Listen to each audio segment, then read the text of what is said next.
Welcome to SBCA's Building Community Connections podcast, where we highlight stories of women who are actively engaged throughout the construction industry and emphasize how more women can get involved. Here's your host, Jess Lohse. Hello and welcome to Building Community Connection podcast produced by the Structural Building Components Association. Throughout the episodes of this podcast, our goal is to highlight stories of women who are actively engaged throughout the totality of the construction industry, drawing awareness to their stories, how they found themselves involved with construction in some way, shape, or form, and how other women can join this great industry. My name is Jess Lohse, the Executive Director of the Structural Building Components Association, or SBCA.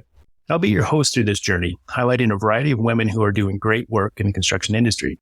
Our journey over the first several episodes will likely start with those involved with components, as that is the world our association and, well, me personally are closest to. But we'll inevitably branch out into other areas of construction. The first podcast will explore the concept of highlighting women throughout the construction industry while establishing some goals for our podcast. Our first guest is someone I'm guessing a lot of our listeners will know and love, Molly Butz, the Managing Director of SBCA and host of the Lumber Connection podcast. Welcome to our brand new podcast, Molly. Well, thanks, Jess. I'm really excited to be here and be here for this kickoff. It's excellent. Yeah, we've been thinking about this for quite a while, and this is several months in the making, just the concepts and everything that we're going to be doing to try to highlight these stories with women in the construction industry. So Why don't we just learn a little bit more about you, Molly, and tell us about your role with SBCA? Sure.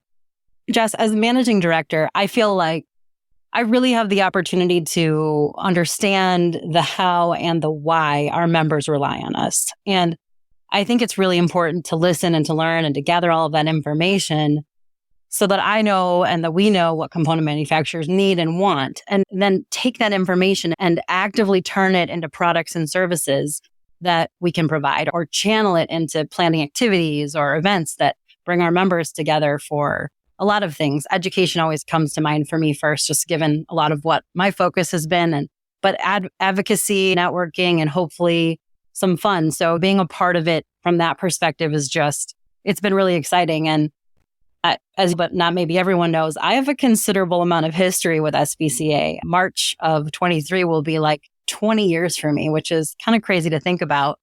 But I kind of think that's a big part of what helps me coach and guide our staff team, just sort of having that awareness about what have been helpful and successful efforts, and frankly, what if not, because I think it's good to have a sense for pitfalls as much as it is to know what works. But all of that said, I feel like I find myself more and more in conversations about how and where the component manufacturing industry is going to be in, say, 10 or 15 years. So as we start looking towards the future and where we're headed with things like innovation, I know my role is going to evolve. And more importantly, the solutions that I get to help drive over the finish line are going to evolve too.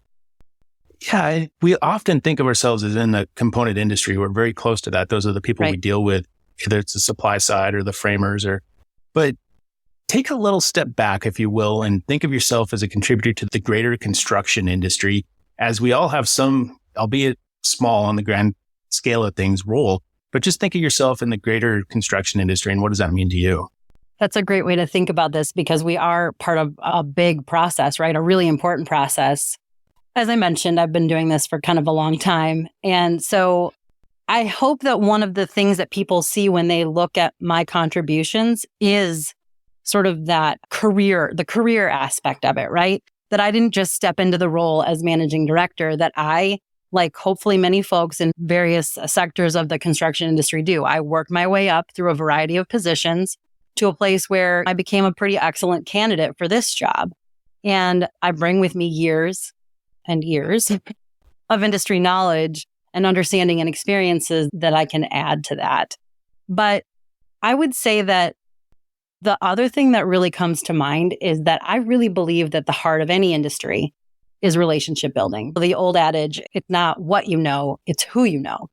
And that's not to dismiss all of the things I've learned, even just in the last couple of years, but more so to say that I think building relationships is a really huge part of what I do and what I love. The technical and engineering information is really interesting to me. And as I've learned more and more of that, I love it. And I love getting into the weeds of our systems, like the digital things that we're doing to modernize some of what we're doing. And I think a lot of people know safety is really important and special to me. But I think that one of the things that I really bring to the table is having people feel welcome and feel comfortable and feel heard and feel appreciated.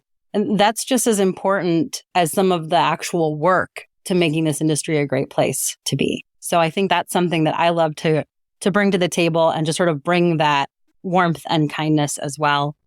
Just because, again, feeling like you are part of a community, whether that's just within our specific association or in the bigger construction industry, is a huge part of what makes people feel connected and makes people want to stay.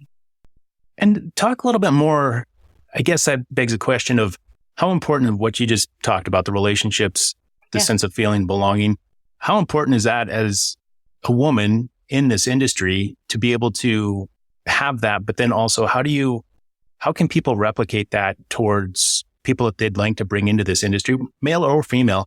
But how important is that? And maybe talk a little bit to that, to where things that you've seen or done or experienced that help you belong to this industry or feel like you belong. I do think the relationships are a huge part of it, right? And I can speak to that specifically in my personal career trajectory. Having people say things like, hey, call me. If you have questions, I'll be a resource for you. And I don't mean like other staff. I mean, Scott Ward. I'll pick on Scott Ward. He's the guy that's like, hey, do you have questions? You need help with something? Give me a call. And he answers his phone and he talks with me, or he is willing to point out someone else that I could be talking to if he's not the expert in it, for example.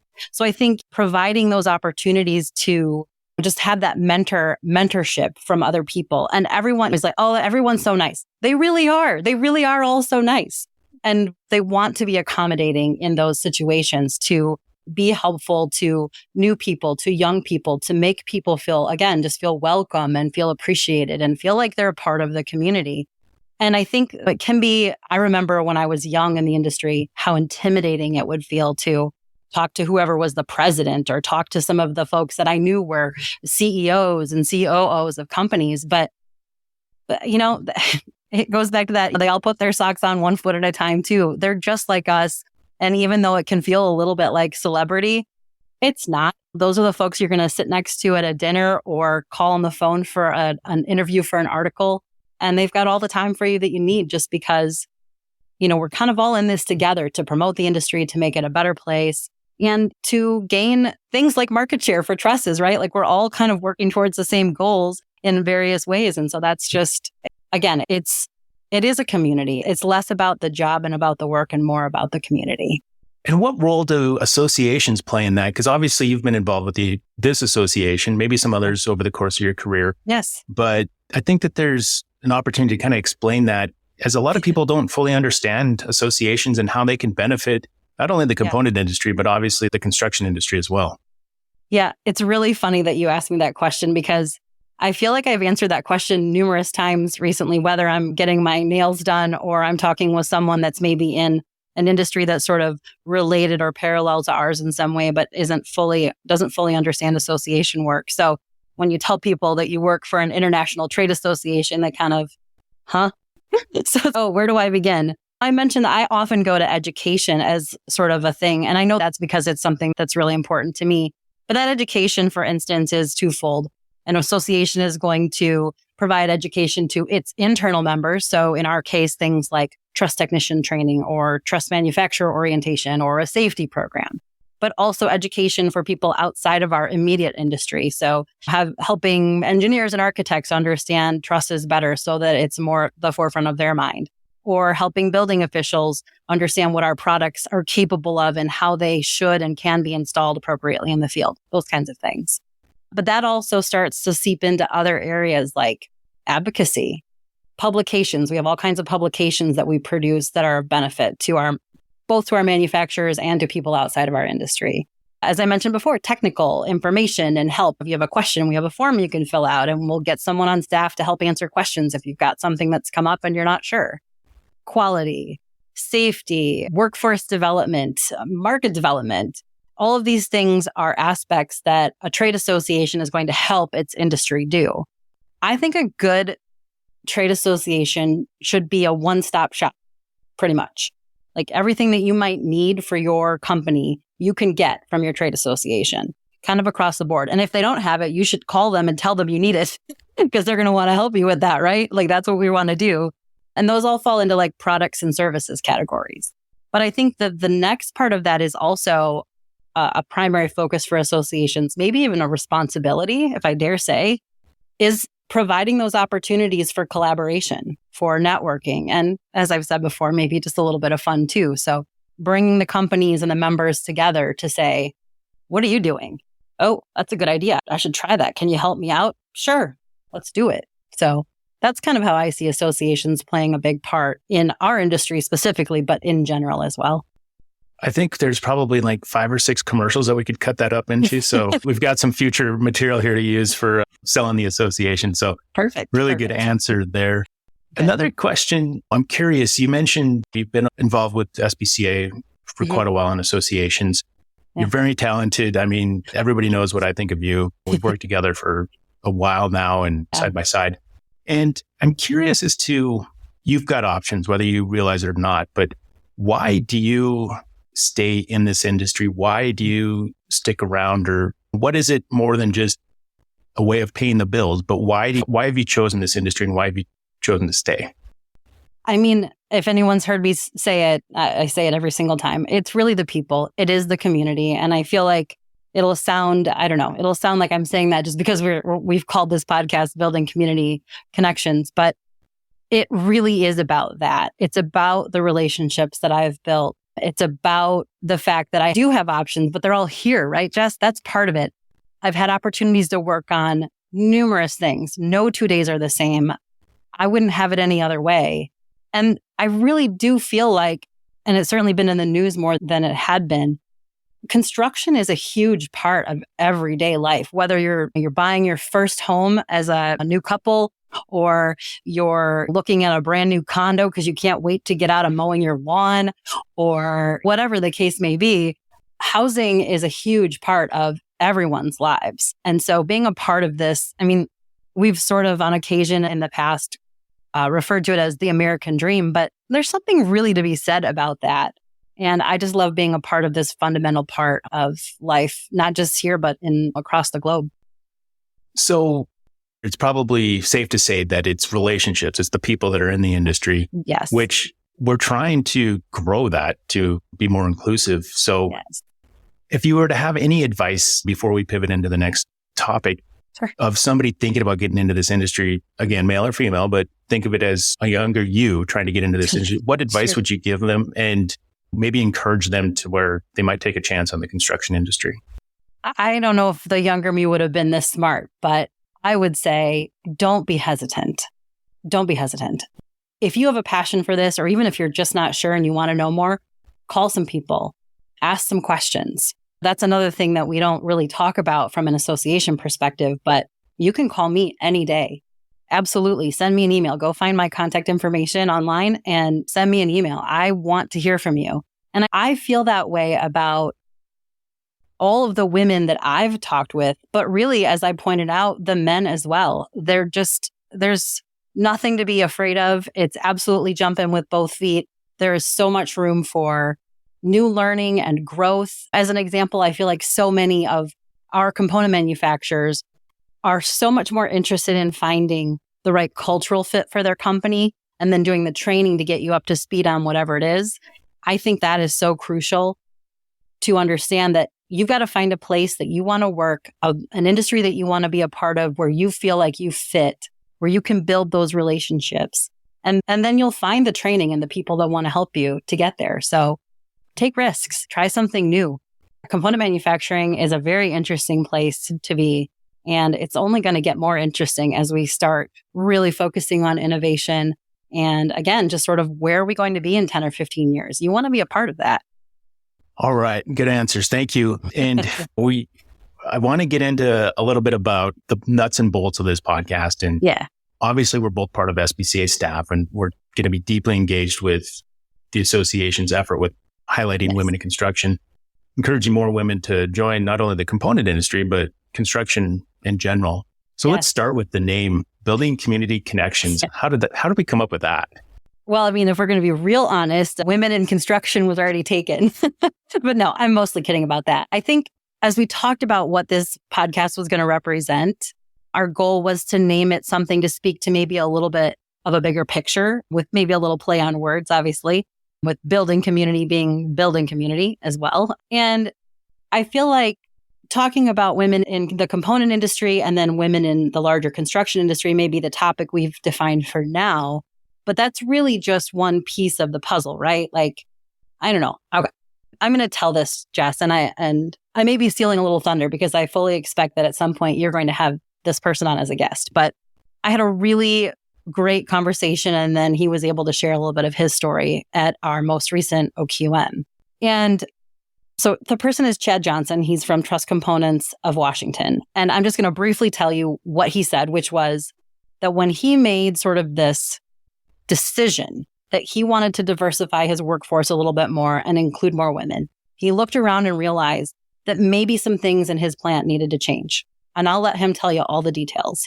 But he realized that as he made some of these changes to make the environment for his folks feel more inclusive, it made his environment and culture better for everybody. And I think that's a really big picture, big idea of, again, building the community up to a place where everybody wants to be, where there's a line out the door and you're fighting people off because you have too many people that want to come and work for you. And so I think for me, that's what having a name like Building Community Connections is all about. It's about creating that culture, that environment in our industry where everybody wants to be a part of it. Yeah. And that is the goal. We were talking about that in our marketing committee meeting this week of how do we just make this more attractive? And those are the things we need to think about. But if you were to ignore half the population, of course, you're going to have difficulties trying to find people to go to work. It's hard enough as it is going after the full 100% of the audience. But one thing I wanted to talk about a little bit, kind of the elephant in the room, or at least on this podcast of myself. I'm a guy, I'm a man. Why is a guy posting a podcast focused on women in construction, let alone any industry? So let's talk a little bit about that and maybe give me your thought process first, and I can kind of chime in on my own. Sure. So I think diversifying our industry, or the construction industry generally, is certainly about bringing women into the mix to some degree. But I think that it's as much about the allies that are a part of that process as it is about the actual women. Because again, the example that I gave, creating an environment where everybody feels welcome isn't just for women to do. As a matter of fact, in a lot of cases, because we are, I think it's fair to say, a male-dominant industry right now, it's got to rely on men to do some of that work, especially because I think that you can look at listings of CEOs and COOs and even our board and see that it's very male-dominant. And so the people that have the ability to make some of those changes are primarily men. And I want those stories as much as anything else. So I don't know. You tell me how you feel about that too. Well, and it's going to take everybody to change the environment. It can't just, when I see a lot of things in the industry of what's by women, for women, and almost excluding men, whereas that's good. You need to have those resources and feel as though you've got those relationships. But at the end of the day, it's going to take everybody trying to work in the same direction to change the environment, change the culture of the overall industry. So that's why I think it hopefully will add a little bit of credibility. Obviously, my platform as an executive director, the position, SBCA's platform, we need to be good stewards of that. But at the same time, hopefully we can draw the attention to where we'll get people thinking in a little bit different manner, to where they will be like, gosh, what can I do to where everybody wants to come to work here so that I can double that line out the door for hopefully candidates there. So that's a big part of it for me. Yeah. And that's just trying to make sure that we're entertaining, because obviously it's a podcast. People are going to spend their times with us, and we appreciate that.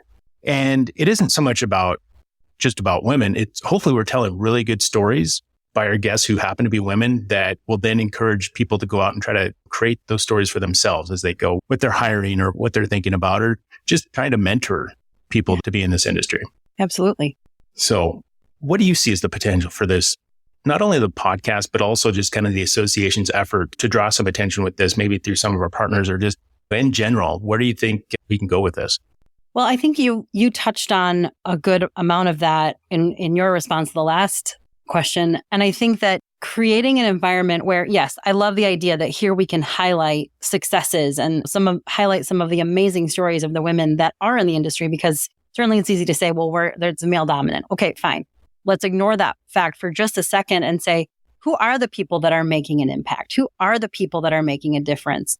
It's sort of like the whole concept right now in sort of modern times is about representation, right? And feeling represented. And so if we're calling attention to other women who are smart and talented and successful, that's just showing the next group of young women that could be them, that they are represented in our industry. I'm going to pick on one of our other board members for just a minute, so I hope she doesn't mind. She's fairly new, and I'm talking about Cheryl Lewis from NVO.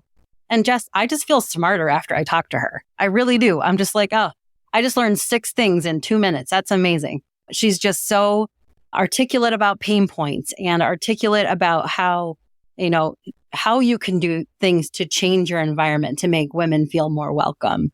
She speaks her mind. And again, it's kind and it's always very heartfelt, but I don't know. I feel elevated when I talk with her. And I think that having those experiences and bringing those to the forefront so that other women can see that opportunities do present themselves for some really excellent work in this industry. And so just taking the time to highlight that is crucial.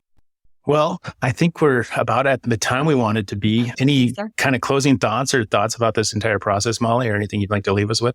I mean, Jess, I'm just so excited. I'm so thankful for the opportunity to be here and very honored to be the first guest on your podcast. And I expect to be right by your side as we look at who the next guests will be and sort of drive where this podcast is going and the stories that we want to tell. And I encourage any of you that have stories to give us a call or send a quick email and let us know. I'm looking forward to hearing about all of the fantastic things that we're doing. And of course, I've been doing some research in the background while we've been gearing up for this. So I've already heard some of the phenomenal stories that we are going to share. And I'm very excited about what we're bringing to everybody at SBCA and everywhere else in the construction industry. Awesome. Well, thank you, Molly, for being guest number 1 on episode number 1. Hopefully we are renewed for episode 2. But with that, as always, with everything we do with SBCA, please let us know how we did and definitely reach out if you'd like to share your story on Building Community Connection, our podcast here highlighting women in construction industry. So as long as you keep listening, we'll keep recording. Until then, peace up, press on, and goodbye. Thank you. Goodbye.